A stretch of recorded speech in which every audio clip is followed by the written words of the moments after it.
Welcome to Israel Now News. I'm Rebecca Roberts. And I'm Yochanan El Rome.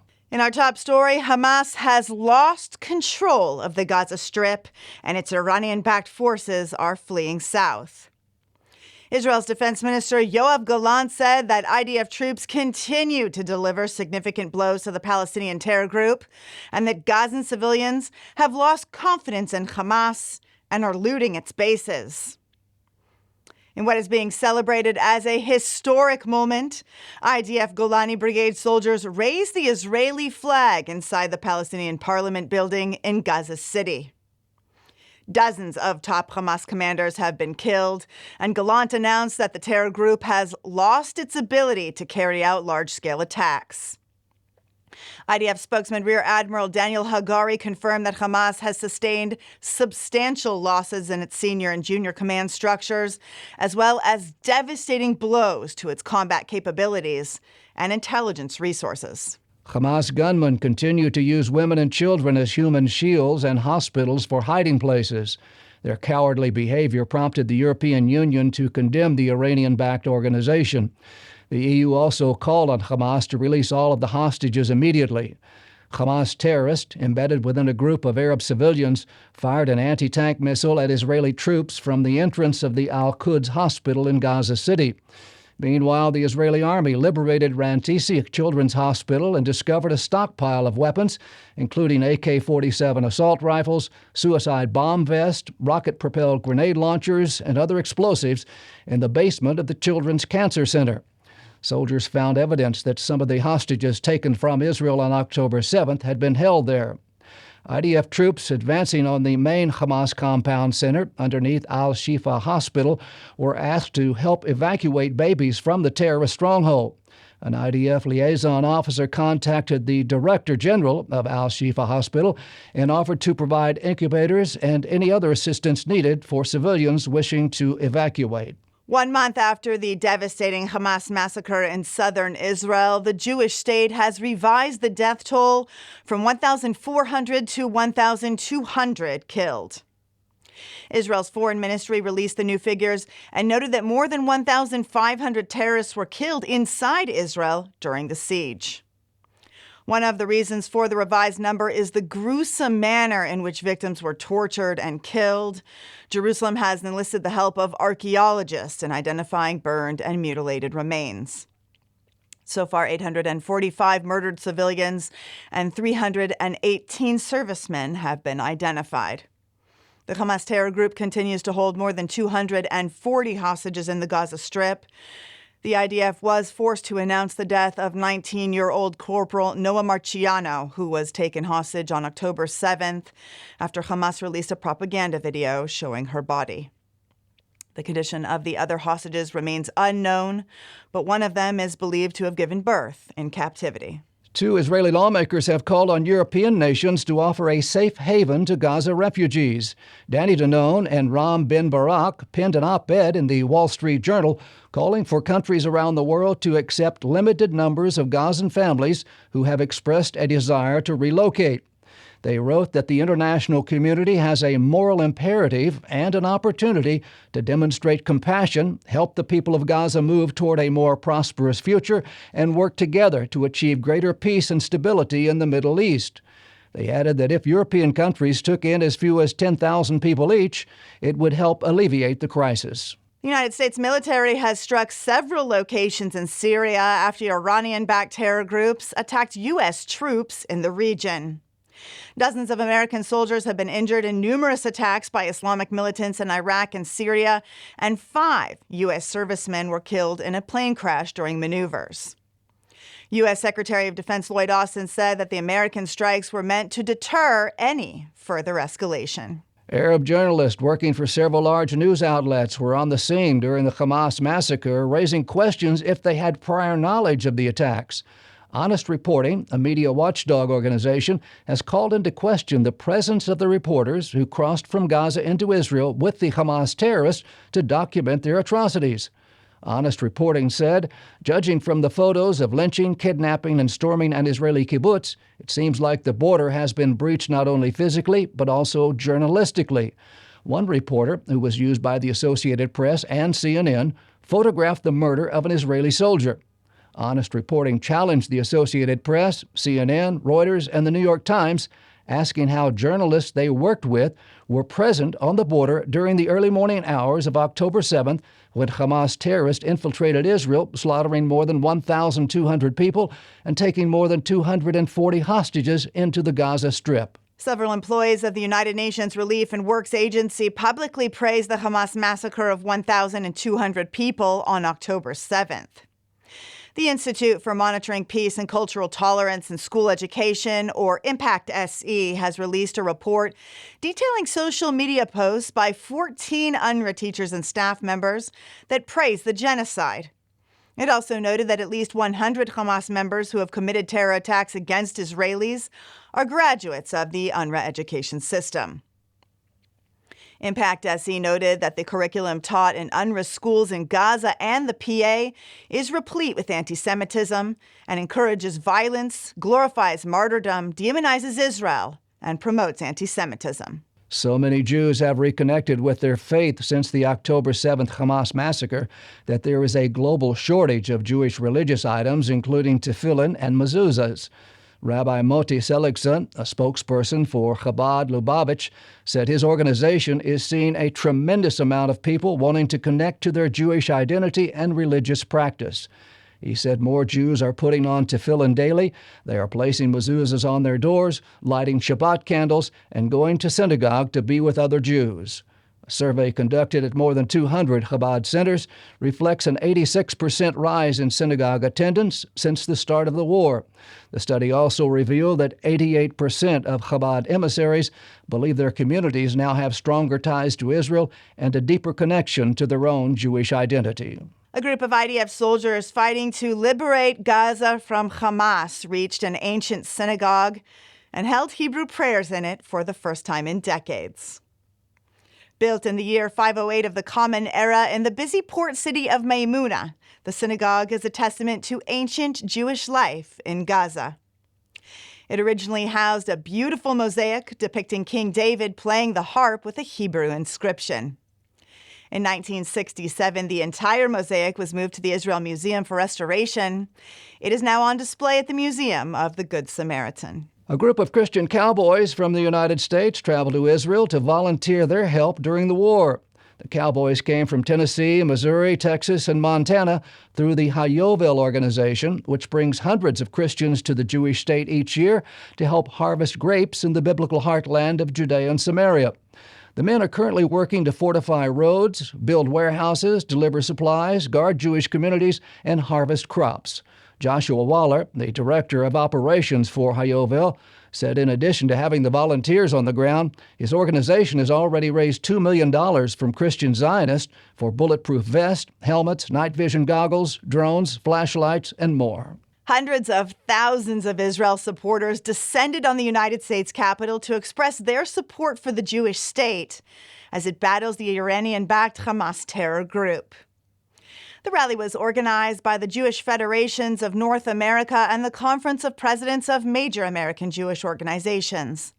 It drew crowds of nearly 300,000 people from all over the world to show support for Israel, stand in solidarity with the hostages, and condemn anti-Semitism.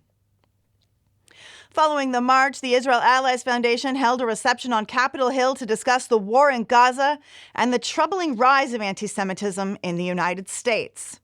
Yochanan has more on that. The Israel Allies Foundation, in conjunction with the Jerusalem Post news organization, hosted a reception for Israel on Capitol Hill in Washington. The event was attended by the co-chairs of the Congressional Israel Allies Caucus, Representatives Brad Sherman, Doug Lamborn, Brad Snyder, and Chris Smith, as well as several other members of Congress, along with Israeli representatives and Christian and Jewish leaders. The group was addressed by family members of the hostages, as well as Israeli Ambassador Gilad Erdan, who thanked the Israel Allies Foundation for its important work. Erdan said the bipartisan nature of faith-based diplomacy can be felt in legislatures around the world as we fight the bias and distortion we see in the United Nations. Josh Reinstein, the president of the IAF, thanked the Congressional Israel Allies Caucus co-chairs and members for being a united voice for Israel as we fight against terrorism. He stressed that as a historic ally of Israel, the United States continues to stand with us in our most crucial time. We are confident that through our bipartisan efforts, good will prevail over evil.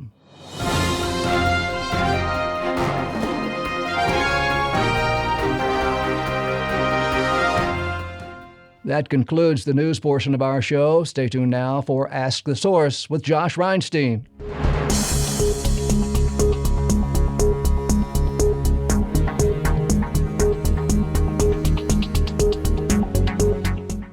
Hello and welcome to Ask the Source. I'm your host, Josh Reinstein, and we're here in our beautiful studio in Jerusalem. My guest today is member of Knesset Ohad Tal. He's from the Religious Zionist Party. Ohad, thank you for being on the show. Thank you very much, Josh. Well, we're about a month into the battle when we were attacked on October 7th. A lot of people are saying that we're not hitting as hard as we should be hitting, that we're worried too much about civilian casualties on their sides. What do you have to say to some of the detractors? First of all, of course, there's a difference between Israel and Hamas. Yeah, we care for people's life.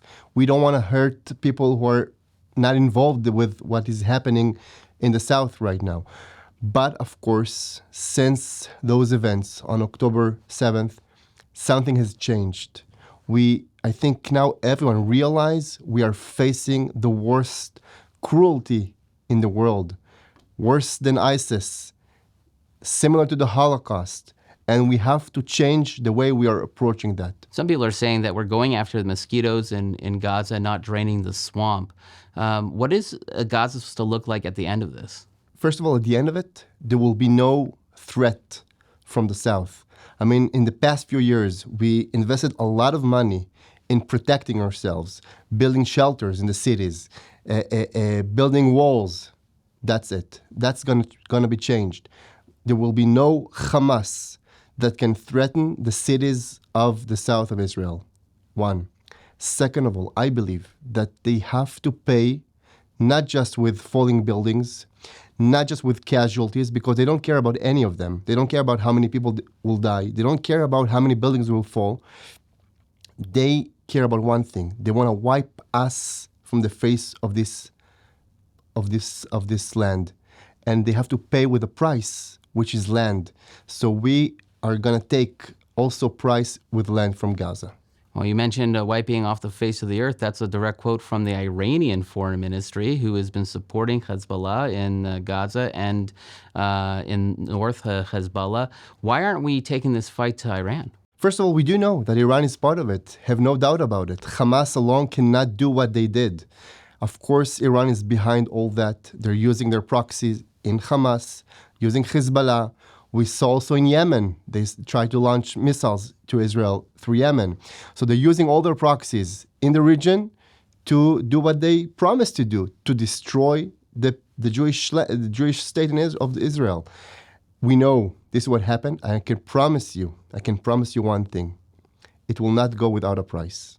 Iran, some people speculate, is using this as a way to get attention away from Iran's nuclear ambitions. Obviously, a nuclear weapon would be way more disastrous than the terrorist organization Hamas or even the terrorist organization Hezbollah.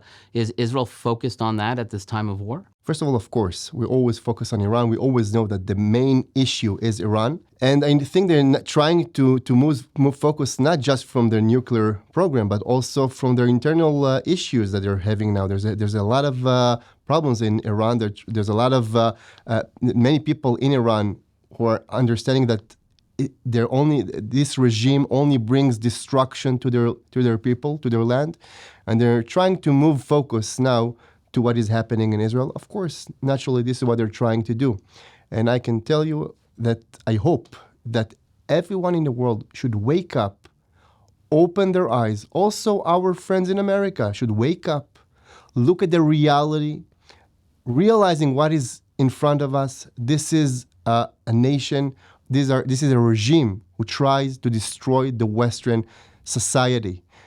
They look at us, and as they call us, the small devil. They look at America, this is the big devil. So we are fighting your fights. We're fighting the fights of the Western world. And I think all the world should realize that. Well, you bring in the Americans. We've heard a lot of great comments coming out of the Biden administration, but some are worried that they are really pressuring us not to get the job done, not to do what we need to do in the north, not to do what we need to do in Gaza. Where does that friendship lie between good feelings and good comments, but pressure to do different things on the ground? First of all, I think that the connection between America and President Biden and Israel is genuine, is really coming from a place that he believed that we have shared values. We are allies, not just because of the interest, but also because of many other reasons. And of course, America also has their own interests. So I can say that it's not for granted that they're sending so much forces into the region. I think, first of all, it's because of their support with Israel. Also because many people in America do realize that this story is much bigger than just Israel and Hamas conflict. It's a regional issue, and it can easily develop to a world issue. If we were able to finish this war with a victory in Gaza and even disarmament of the Hezbollah in the north, but not address the nuclear Iran issue, would you consider that still a victory? I think we're going to a war which is not going to be, not for a month, not for two. It's going to be maybe not even for just a year. It's going to be a very long process. And we will have to take prices from all our enemies. Hamas, Hezbollah, all the proxies of Iran, but also from Iran. Iran should find itself after this conflict realizing they lost and they paid heavy price for their attempts to destroy Israel, and they will not succeed. Ohad, there are literally tens of millions of people watching this show. What message do you have for our viewing audience? I think today, after everything we saw, each and every person in the world should ask himself whether he's going to be on the good side or in the bad side, because now it's very clear-cut. You cannot say that it's something of debate. No, there's good and there's bad. There's evil and there's light. Choose wisely. Thank you, Ohad, for being on the show, and thank you for tuning in to Ask the Source. I'm your host, Josh Reinstein. Now back to the studio.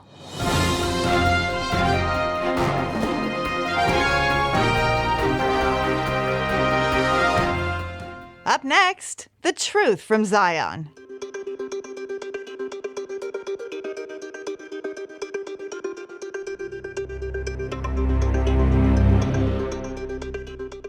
Welcome to Samaria, a region steeped in rich history, biblical significance, and rolling rugged green hills. This special land has hot, dry summers and mild, wet winters. Its fertile valleys boast olive groves, grapes, figs, and other fruits. Grains and some of Israel's finest dairy products are produced in this region as well. Along the Jordan River, you might spot foxes, rabbits, and if you look up into the skies, you can see a range of colorful birds. Samaria is a large area of land north of Jerusalem and west of the Jordan River. You might recognize some biblical names of cities within Samaria, like Jericho, Shiloh, or Shechem. Situated in the biblical heartland of Israel, Samaria is a special place for the Jewish people. Archaeological evidence shows Samaria has been inhabited for millennia, with roots stretching back to biblical times. The city of Shiloh, an essential religious and political center for the Israelites, was located in this very region. Samaria is mentioned in the Bible numerous times. This is where the Israelites, led by Joshua, entered the Promised Land. The Israelites had wandered for 40 years in the desert, all while carrying and maintaining a portable sanctuary, a tabernacle or tent of meeting, where the Kohen Gadol, the high priest, communed with the God of Israel. The Israelites would spend 7 years in a place called Gilgal, located northeast of Jericho. However, Gilgal would be a temporary place of dwelling. Joshua ben Nun receives a message from the Lord, who instructs him to move the tabernacle to the city of Shiloh. He did, and the Jewish people lived there for some 400 years. It became the capital of the Jewish nation until King David moved the tabernacle to the eternal city, Jerusalem. But how do we know that Shiloh of today is located in the same place as the one described in the Bible? Archaeologists need 3 things: a Bible reference, an inscription, and to see that the ancient Hebrew name was carried through the generations. Today's city of Shiloh meets those requirements. Archaeologists have found pottery which held incense and spices for holy offerings and a grape press to make wine. Many people report that even today they can still smell the fragrance of the offerings in the air. Today a wide highway runs through this part of Samaria. It is the same route that pilgrims took in order to travel to Jerusalem 3 times a year for the pilgrimage festivals. Those celebrations are still observed joyously today. They include Sukkot, known as the Feast of Tabernacles, Passover, and Shavuot, or Pentecost, the Festival of Weeks. Beyond its historical and religious significance, Samaria holds immense military importance.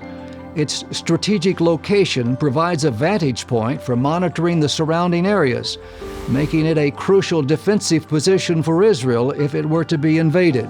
However, this beautiful part of the Jewish state is not without controversy. Samaria is an integral part of Israel. Under international law, Israel has a complete sovereign right to Samaria.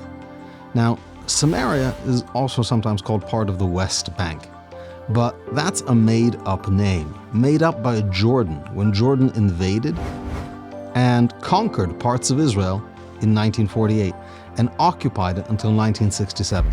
But under international law, a country cannot change borders simply by invading and conquering.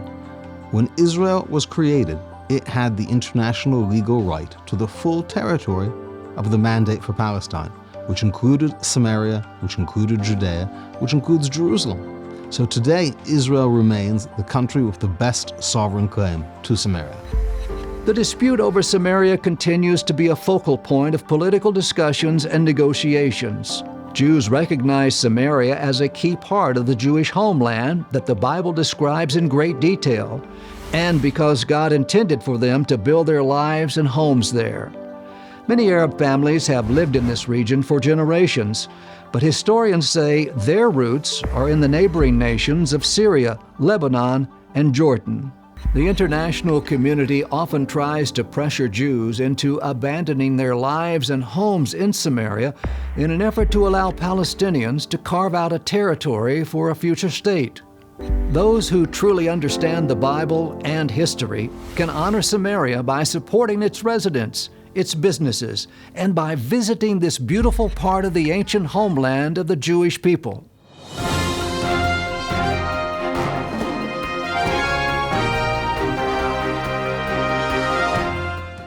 And now, shining light from Israel.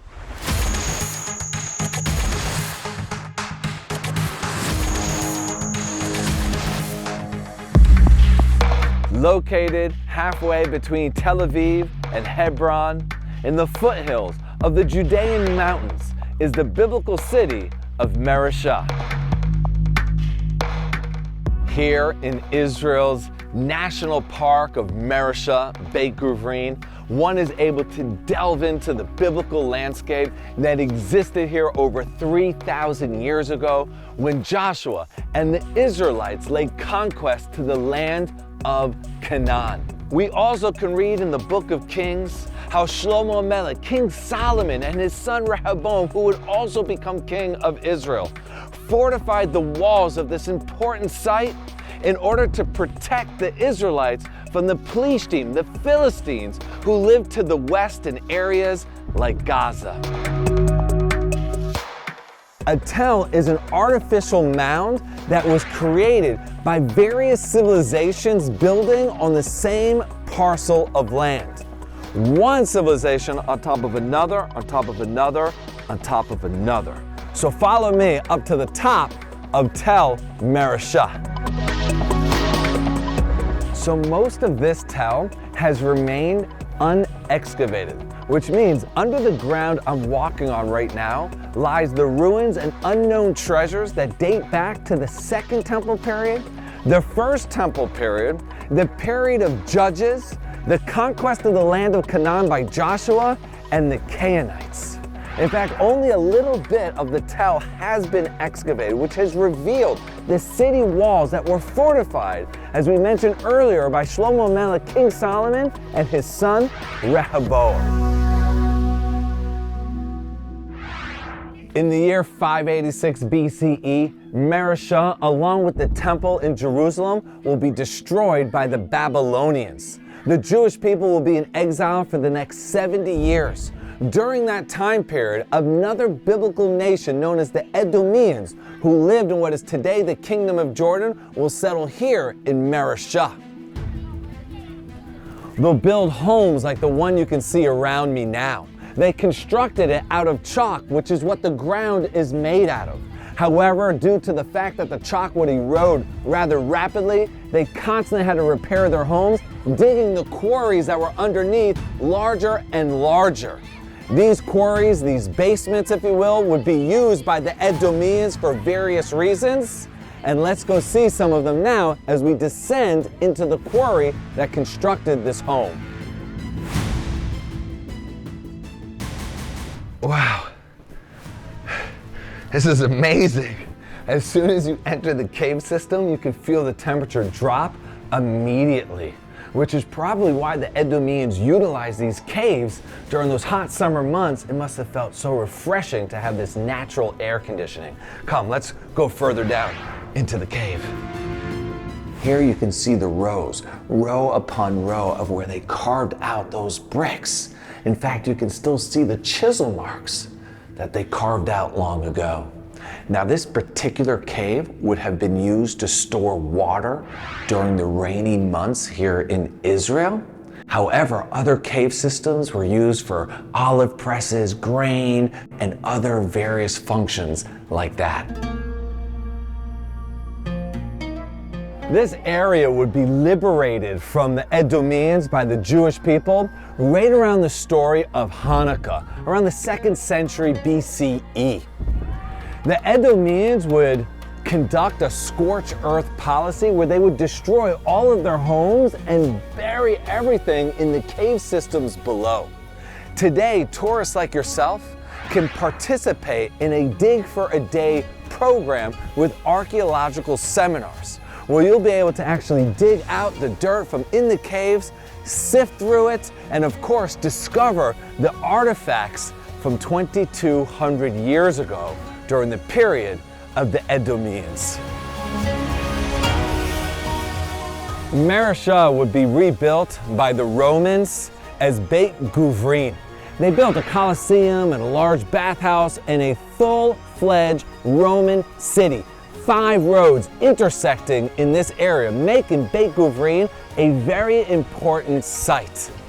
Thank you for tuning in today. And on your next trip to Israel, make sure to visit the National Park of Beit Guvrin, Mareshah.